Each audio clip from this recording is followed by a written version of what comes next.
정성을 다하는 국민의 방송 KBS가 7시를 알려드립니다. AM 711kHz, FM 97.3MHz, KBS 1라디오입니다. HLKA.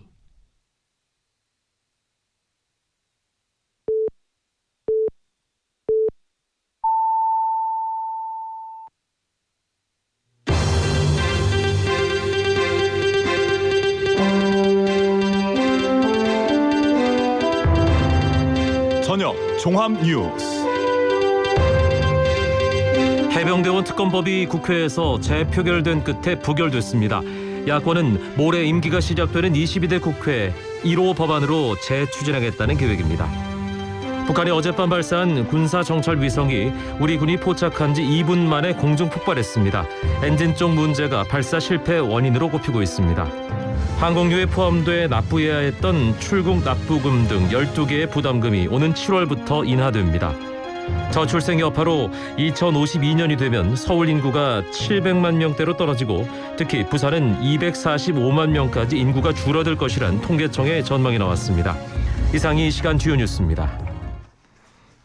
정부가 국회에 제1을 요구한 해병대원 특검법이 오늘 국회에서 진행된 재표결에서 부결돼 폐기됐습니다.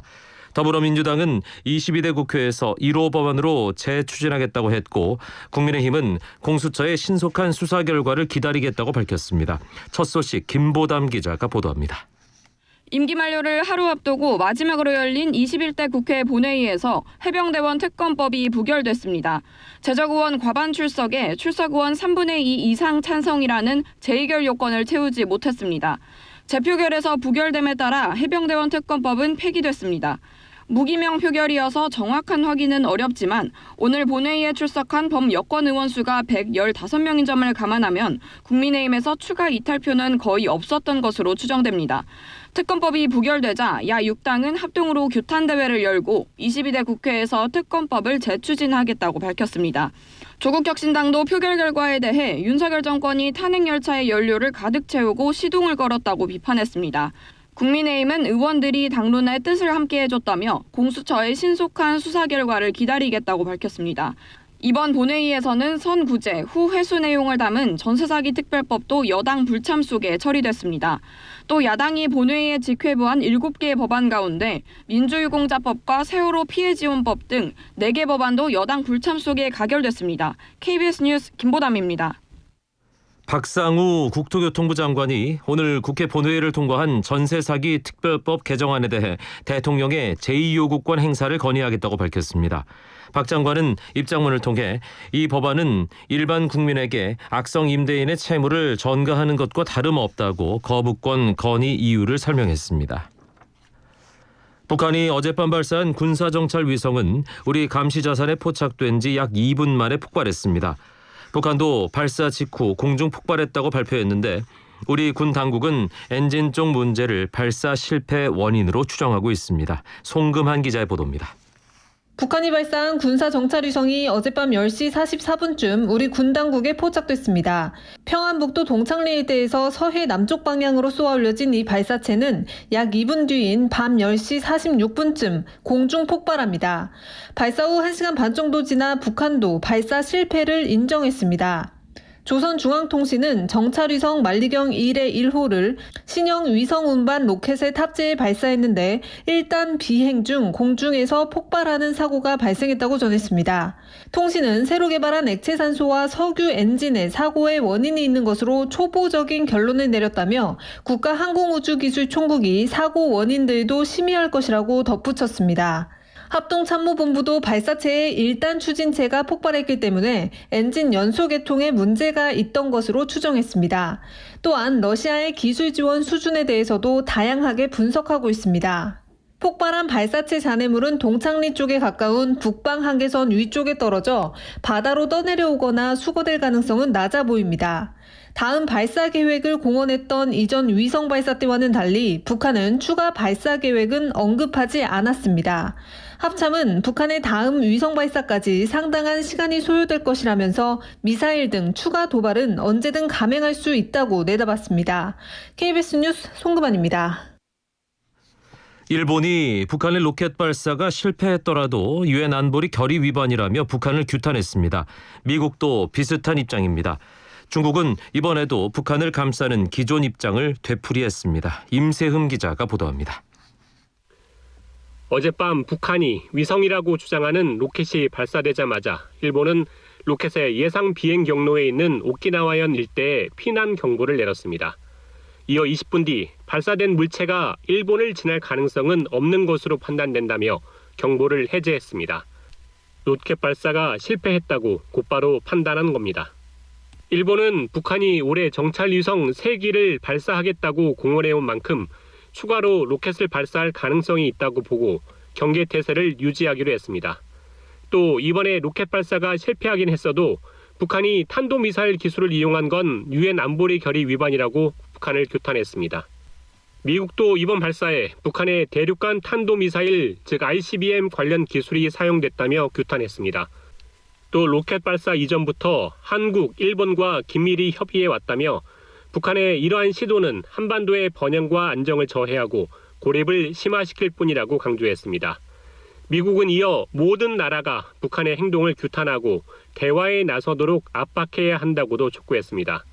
중국 외교부는 한반도 문제 해결을 위해 각 당사자의 건설적 노력이 필요하다며 북한을 감싸는 기존 입장을 반복했습니다. KBS 뉴스 임세웅입니다. 윤석열 대통령이 1박 2일 일정으로 우리나라를 국빈 방문한 무함마드 빈 자예드 알 나흐얀 아랍에미리트 대통령과 오늘 친교 일정과 만찬을 함께합니다. UAE 대통령이 우리나라를 방문한 건 이번이 처음으로 양 정상은 내일 공식 환영식에 이어 정상회담을 갖습니다. 각 대학이 오는 31일 내년도 입시 요강을 공고하면 의대 증원이 확정되는 상황에서 의대 교수들이 열악한 교육 여건 등을 이유로 원점 재검토를 거듭 촉구했습니다.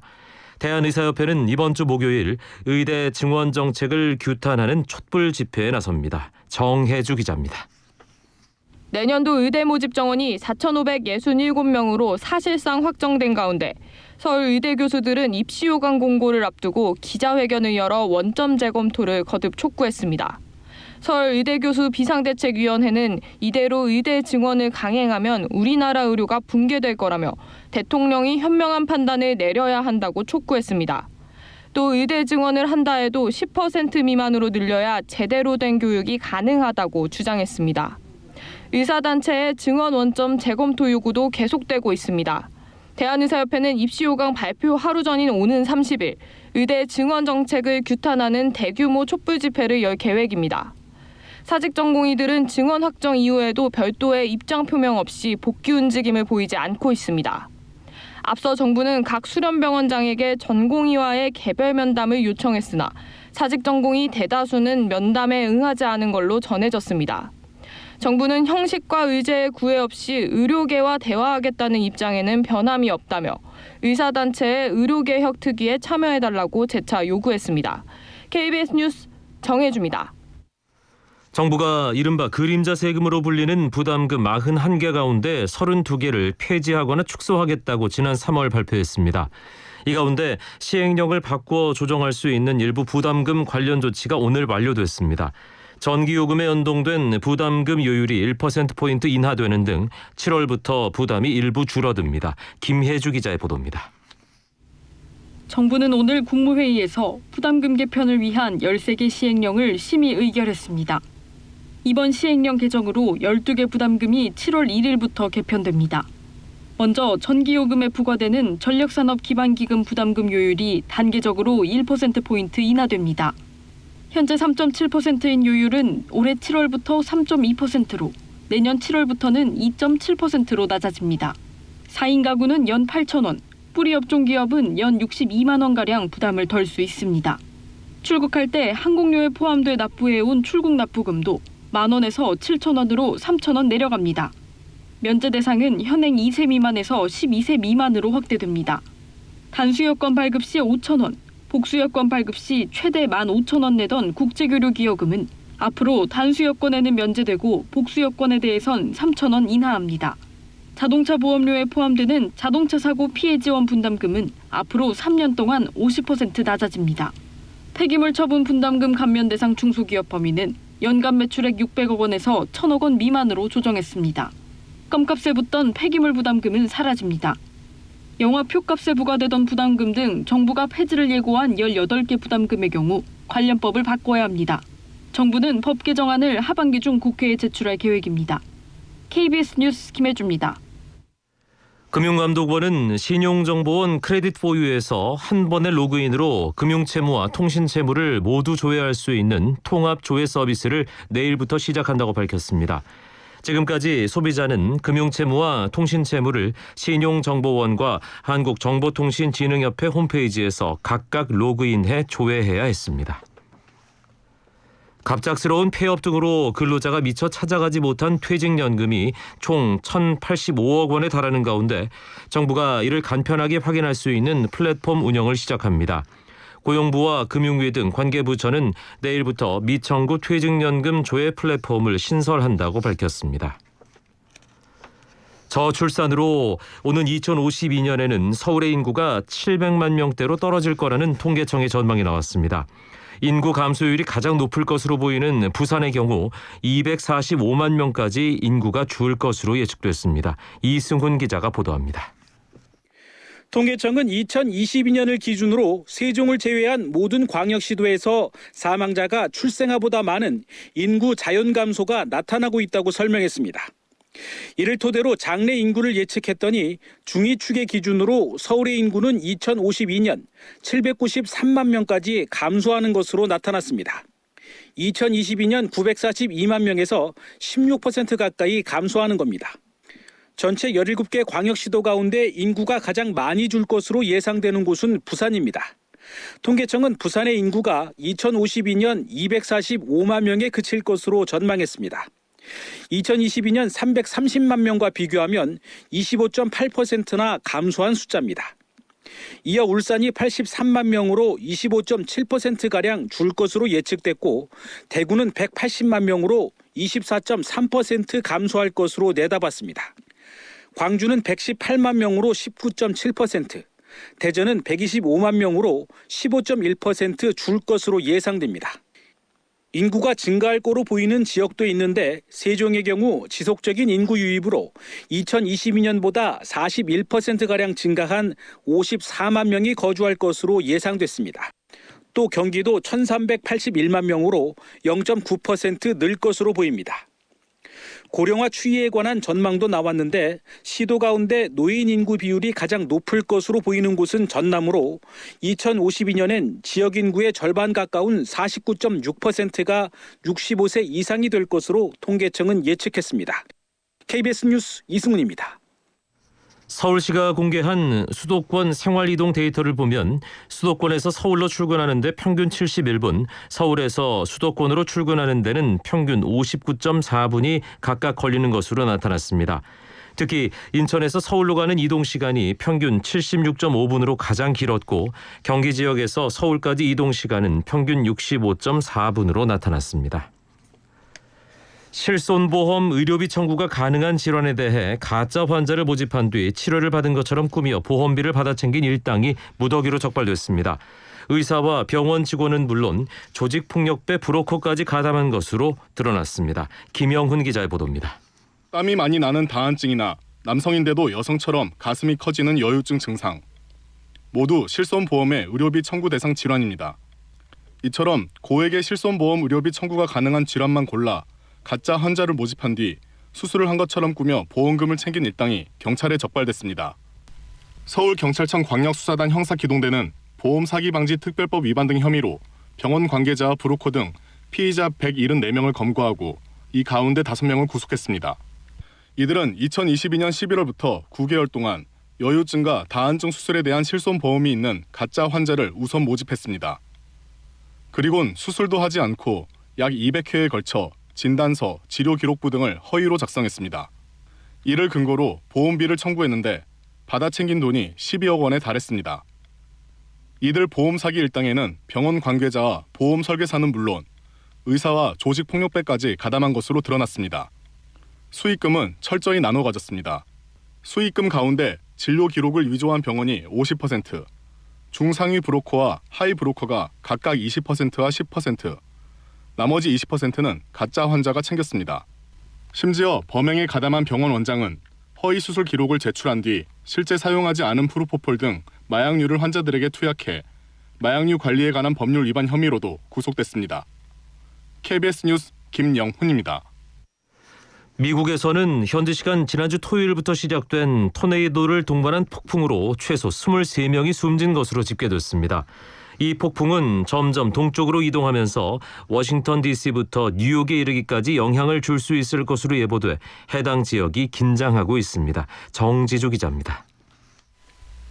텍사스에서 시작된 폭풍이 동쪽으로 이동하며 켄터키주까지 들이닥쳤습니다. 강력한 바람은 건물 지붕도 날려버렸고 곳곳에선 나무가 쓰러지며 집들을 덮쳤습니다. 현지 시각 25일 시작된 토네이도를 동반한 폭풍으로 켄터키주 5명, 텍사스 쿡 카운티 7명, 아칸소주 8명 등 최소 23명이 희생됐습니다. 집중 피해를 본 켄터키주 작은 마을 찰스턴에는 토네이도가 64km 범위에 걸쳐 머물며 상당수 주택들을 파괴했습니다. 전력시설들도 파손돼 중남부와 동부에 이르기까지 수십만 가구의 전기 공급이 끊겼습니다. 폭풍은 미국 더 동쪽 대서양을 향해 이동하고 있습니다. 워싱턴 DC와 노스캐롤라이나, 버지니아 등에는 메모리얼데이 연휴 마지막 날인 현지 시각 27일 밤 늦게까지 토네이도 주의보가, 뉴욕과 펜실베이니아 등에는 심각한 레오주의보가 내려졌습니다. 기상학자들은 최근 토네이도 발생이 부쩍 잦아졌는데 이는 미국 내륙의 따뜻하고 습한 공기가 지속되기 때문이라고 분석합니다. 이런 공기는 열돔 현상과도 관련 있으며 남부 지역의 기온을 한여름 수준으로 끌어올리고 있다고 설명합니다. 그래서 텍사스와 루이지애나 남부, 미시시피주에 걸쳐 2,500만 명에게는 폭염 경보가 내려졌습니다. KBS 뉴스 정주주입니다. 이어서 오늘의 주요 스포츠 소식 김화영 기자가 전해드립니다. 라파엘 나달이 프랑스 오픈 남자 단식 1회전에서 탈락했습니다. 고관절 부상으로 1년을 쉬면서 세계 랭킹이 276위까지 떨어졌던 나달은 첫 판부터 세계 4위 츠베레프를 만나 0대3으로 졌습니다. 이 대회에서 통산 14번의 우승 기록을 가지고 있었던 나달은 올 시즌 은퇴로 마지막이 될 수 있는 대회를 1회전 탈락으로 마무리하게 됐습니다. 나달이 프랑스 오픈에서 패한 건 2021년 준결승에서 조코비치와의 대결 이후 3년 만이고 1회전 탈락은 처음입니다. 알나스르에서 뛰고 있는 크리스티아노 호날두가 사우디아라비아 프로축구 역대 한 시즌 최다골 신기록을 달성했습니다. 호날두는 오늘 알 이티하드와의 리그 34라운드 최종전 경기에서 2골을 넣으며 이번 시즌 31경기에 출전해 35골을 기록했습니다. 프리미어리그와 라리가, 세리에아에서 이미 득점왕을 기록했던 호날두는 올 시즌 사우디리그 득점왕까지 따내며 개인 통산 4개 리그 득점왕을 거머쥐게 됐습니다. 홈런왕 출신 박병호가 시즌 도중 KT 구단에 방출을 요청한 것으로 확인됐습니다. 지난 주말 박병호는 이강철 감독과 면담을 하고 최근 선발 출전이 줄어든 것을 이유로 웨이버 공시를 요구했습니다. 올 시즌 44경기에 출전해 1할 9푼 8리의 타율과 홈런 3개를 기록한 박병호는 극심한 부진 속에 선발 출전 기회를 잡지 못하고 있습니다. KBS 뉴스 김화영입니다. 최근 강원 인제의 한 부대에서 군기 훈련, 이른바 얼차려 도중 숨진 육군 훈련병 사망 사건과 관련해 혐의자가 중대장 등 2명으로 특정됐습니다. 강원경찰청은 오늘 군으로부터 육군 훈련병 사망 사건의 사건 기록을 이첩받았다고 밝혔습니다. 군은 혐의자로 얼차려를 지시한 중대장과 부중대장을 특정하고 해당 간부들에 대해 과실치사 혐의가 있다고 판단한 것으로 알려졌습니다. 지난해 말 경복궁 담벼락에 스프레이 낙서를 사주한 혐의로 구속된 30대 남성 강모 씨가 경찰 조사를 받던 중 도주했다가 2시간 만에 경찰에 다시 검거됐습니다. 이른바 이 팀장으로 알려진 강 씨는 사건 발생 5개월 만인 지난 22일 체포됐고 이후 구속영장이 발부돼 구속 상태로 조사를 받아왔습니다. 음주 뺑소니 사고와 관련해 가수 김호중 씨와 소속사 대표 등이 구속된 가운데 해당 업체가 임직원 전원 퇴사를 선언했습니다. 해당 업체에는 그룹 TAN과 배우 김광규, 손호준, 개그맨 허경환, 축구선수 출신 이동국 등이 소속돼 있습니다. 날씨입니다. 오늘 전국이 가끔 구름이 많은 가운데 전남 동부와 경북 남서 내륙, 경남 서부 일부에는 저녁에 소나기 내리는 곳이 있겠습니다. 강풍특보가 발효된 영남 동해안엔 오늘 밤까지 순간 풍속이 시속 70km로 매우 강하게 부는 곳이 있겠습니다. 내일은 전국이 대체로 맑겠고 아침과 낮의 기온차가 계속 크겠습니다. 내일 아침 기온은 서울이 16도 등 전국이 9도에서 16도로 오늘과 비슷하거나 조금 높겠고 낮 기온은 전국이 23도에서 30도로 역시 오늘과 비슷하거나 조금 높겠습니다. KBS 1라디오 저녁종합뉴스 아나운서 이광용이었습니다.